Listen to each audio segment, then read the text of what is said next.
ato sopapa ho antsika rehetrarehetra na ho an'ny lehilahy na vehivavy satria tsy nahetsiketsiky asa be mihitsy ity tanantsika ity dia hiakatra midina eraky ny rehetrarehetra dia mila ataontsika masazy tsy voatery hoe rehefa hiaraka amin'ny olona miaraka aminao ihany ianao fa na isan'andro ary ianao dia afaka ataonao masazy ny vatanao rehetrarehetra tsy misy olana izany ary indrindra koa ianao fa raha hoe manambady ao are rantsan-tanana iray tsika afanao ohatran'izay jereo tsara fa raha manao ohatran'izay ianao dia vitanao tsara fa mafana daholo ny tananao rehetrarehetra na ianao ary mahatsapa hoe mafana manaraka indray ity rantsan-tanana ity ataovy miodikodina eto amin'ny felan-tanana eto ahodikodina elaela eo jereo tsara fa tsapanao tsara ianao raha ohatra ny hoe mamay be mafana be tsapanao hoe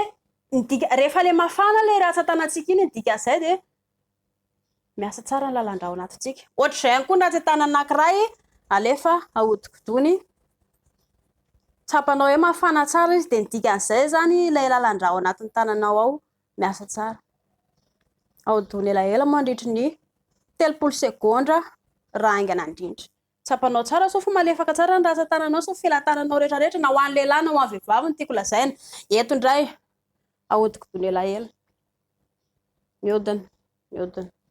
ataovy 30 sekondra eo rehefa mahatsapa ianao fa mimafana izy zany dika izay miasa tsara ilay rantsan-tananao dia ataovy ohatr'izay koa ny rantsan-tanana ilany na ho an'ny lehilahy na ho an'ny vehivavy jereo tsara fa tsapantsika amin'izay fotoana izay afaka mipelipelika manala azy afaka hikitikitika tsara ny olon-tiana ny tananao rehetrarehetra afaka hipelipelika manao ohatr'izao afaka manao ohatr'izao afaka manao ohatr'izao afaka manao ohatr'izao mazava ve mino fa mbolambola amin'izay tsika rehetrarehetra na ho an'ny lehilahy na ho an'ny vehivavy aza maika loatra lahampititra fa amboary tsara aloha mila madio ianareo anankiroa rehefa madio ianareo anankiroa afaka manao ireo karazana mikosikosoka sy ny rehetrarehetra eo dia mahafinaritra miakatra ny fehin-tanana mahazo toa